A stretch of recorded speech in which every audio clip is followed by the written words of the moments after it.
If you're down for a little thrifted book haul from Salvation Army, just keep watching.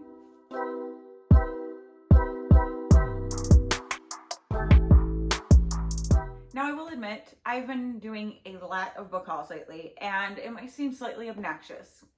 But as my friend Maria over at the channel Books and Mo says, which I will have her channel down in the description box for you so you can check her out. She is Irish. She has the most amazing accent.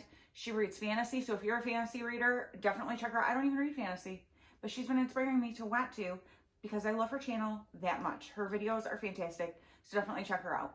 But we have been joking back and forth about our addiction to buying books, you know? And like she said, in a joking manner, like it could be drugs, right? But the reality is, it could be something so much worse. Yes, this is what we choose to spend our money on, but like you're seeing when I thrift books, mostly, like again, these books are 99 cents each at the thrift store I go to. So the amount of money I am spending and then the hours of enjoyment it gives me when I'm reading, plus I'm always learning something, even if it's a book that's just a fiction goofy, there's words sometimes I'm like, I've never heard that word before. And so I'll look it up. So you learn different things and just the escape that reading gives you. It's worth so much. So yes, I have been buying a lot of books lately. I will fully admit that. And do I need to have an explanation for myself? No, I don't, but I'm still choosing to tell you in case anyone wants to be, angry about how much I'm consuming.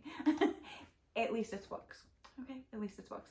And after this little haul here, there will be a big one because my birthday was April 12th. And I did do a little book shopping, like in an actual store. And then also I did do some shopping online with some birthday money I got. So, and I also got some gift cards. So I'm going to eventually be doing like another, shop with me at Barnes & Noble because I have some Barnes & Noble gift cards, things like that. But I'll wait for a while to do those since I do have some good stacks of books going right now. But like, this is what I love. This is probably why you're here, because you like reading too. And so I hope that you have been enjoying my book hauls. I'd love your feedback on what you think of them. And if you're like bored of them or you're like, keep them coming, girl. I mean, I might be feeding your addiction, but keep them coming. So, all right, enough of me babbling, but let me get into this. I just think it's funny because we keep joking about like, she has people be so like grouchy about how many books she's buying. Okay, like whatever. So the first book that I found, and I was so excited about it, is Out of the Silent Planet by C.S. Lewis. And I have wanted to read this. It's actually a series of books, so this is the first one. It's very small. C.S. Lewis is such a fantastic author. He is a Christian. He was an atheist who became a Christian, and his writing is so amazing. So this is a fiction book, but he does write a lot of Christian nonfiction as well that is just, wow. Like I have a giant, it's down on my table over there, so I'm looking over there. I have this giant volume of like his like best works or whatever, or most well known. Love it. So I'm like, okay, now I want to read some of his fiction. So Out of the Silent Planet, and 99 cents, and it's nice and thin, and I'm so excited. And this thing is like brand spanking new. I don't even know if anyone read it, to be honest, but I'm going to. So here's what this book is about. The first book in C.S. Lewis's acclaimed space trilogy, which continues with Paralandra and That Hideous Strength. Out of the Silent Planet begins the adventures of the remarkable Dr. Ransom. Here, the estimable man is abducted by a megalomaniacal physicist and his accomplice and taken via spaceship to the red planet of Malacandra. The two men are in need of a human sacrifice, and Dr. Ransom would seem to fit the bill. Once on the planet, however, Ransom eludes his captors, risking his life and his chances of returning to Earth, becoming a stranger in a land that is enchanting in its difference from Earth and instructive in its similarity. First published in 1938, Out of the Silent Planet remains a mysterious and suspenseful tour de force. So this sounds interesting. And you already heard, there's some big words already on the back here. See? Learn stuff when you read. Now I want to start getting into some cozy mysteries because they just sound fun. They sound cute and fun and just lighthearted. And I read a lot of suspense, thriller, mystery kind of books like that. So I'm like, this will still give me like that little mystery that I enjoy, but be a little more lighthearted. And so I saw this one, and it's called Deadly Delights, and it says a bookish baker mystery, and I was like, so fun. By Laura Jensen Walker is the author. When I came home, I did look it up and see that this is actually book 2, and it's only a 2-book series. So I am actually going to get the first one so that I can read the first one first and then read this one. But it's just, it looks so cute. So here's what this one is about. August in Lake Pottawatomie, Wisconsin always means one thing, the annual baking contest. It's a huge draw for local pastry aficionados. And of course, bon vivant baker turned mystery writer Teddy St. John has a pie in the ring. The baking tent boasts an array of folding tables housing each entrant's daily baked goods. And at one of those tables sits the corpse of the head judge, Les Morris, his face half buried in a delectable coconut cream pie. By his side lies Teddy's distinctive embossed rolling pin covered with blood. A life sentence behind a lattice of prison bars and a tangle of rhubarbed wire will never do, and Teddy's quick wit and bohemian charm won't save her from the long spatula of the law. So with the help of her friends, she'll concoct a recipe to prove her innocence before the real killer comes back for seconds. So, do you see, it's just like goofy and fun and lighthearted and like, I mean, come on, fun. So yeah, I'm going to go ahead and pick up the first one of this and then read this one. And Jenny, if you're watching, my friend Jenny, she's my soul sister, she knows she loves books based around food, but she doesn't like anything scary. But I'm thinking maybe a little fun, playful murder mixed with some food. Jenny, what do you think?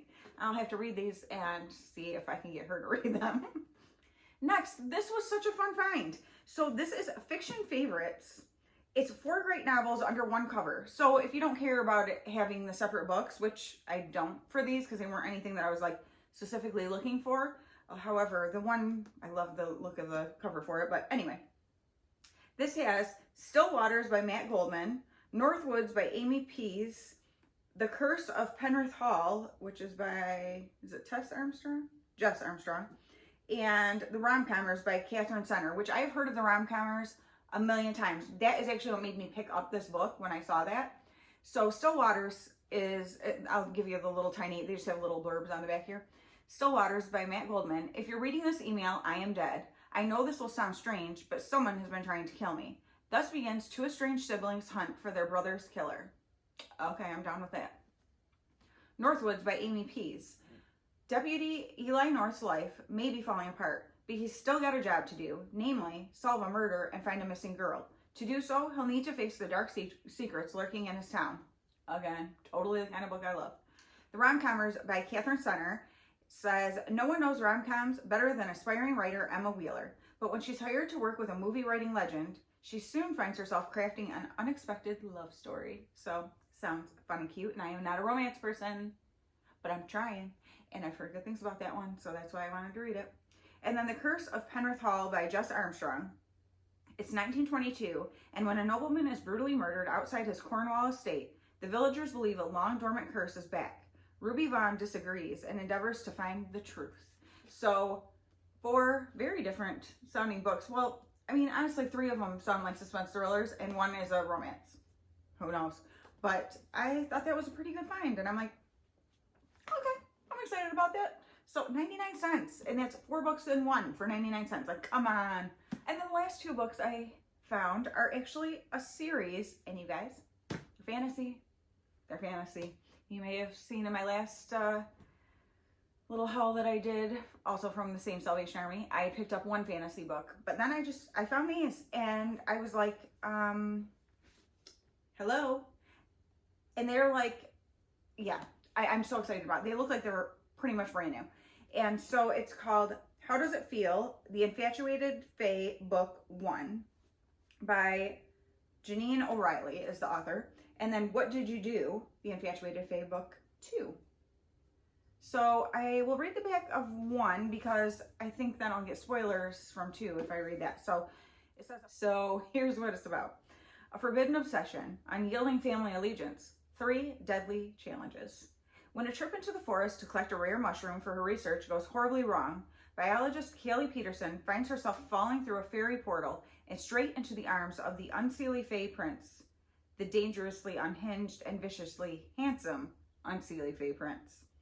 He thinks she's an assassin sent by the humans to kill him, not a scientist, and he imprisons her in his realm where unwittingly, his obsession with her begins to grow. Prince Mondax has never felt anything but loathing until his eyes met hers. this vile human assassin. He believes she's here to kill him, yet her beauty is a parasite that has mercilessly latched onto his mind and won't let go. He itches to feel her smooth skin, even though the unseelie royals would rather burn than touch a human. It's a dangerous desire. If he does not destroy the girl soon, she may be the only thing capable of destroying him. Mendax needs to be rid of her, but he also needs to entertain his people, and so he challenges Kaylee to 3 deadly trials. If she survives, she gains her freedom. If she doesn't, his wrath is only just beginning. So I think this sounds so good. Like this person out gathering mushrooms, she's a biologist, she's just out, and then falls into this fairy realm. I do know that Maria from Books and Mo loves a good Fae kind of a fantasy, Fae Fantasy. And so when I saw that, I was like, she talks so highly of those types of fantasies that I was really excited to find 2 in a series to be able to check out. So Maria, you'll have to let me know if you've read these and if it's good or not, if it's worth my time to read. But I was really thrilled to be able to pick them up.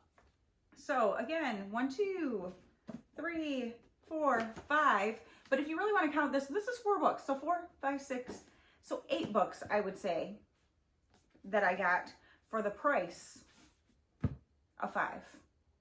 That's pretty good. So I paid $5 for these books. And that's what I'm talking about with thrifting. And I got myself a fun little stack of books here of all different genres. And I'm going to have fun reading them. So you guys let me know what you think of what I picked up. Which are you the most interested in? So hopefully you aren't too terribly sick of the book hauls yet. Because there's still at least one more. Let's be real. There's going to be more book hauls, okay? Okay, people? But in the more near future, there'll be one more. And then I'm going to take a little break, okay? I got to take a break. My house is only so big. And it's not very big. So, yeah. All right. You guys, please remember to head over and check out Maria's channel. Tell her I sent you over and say hello for me. And I look forward to talking to you guys again very soon. Bye.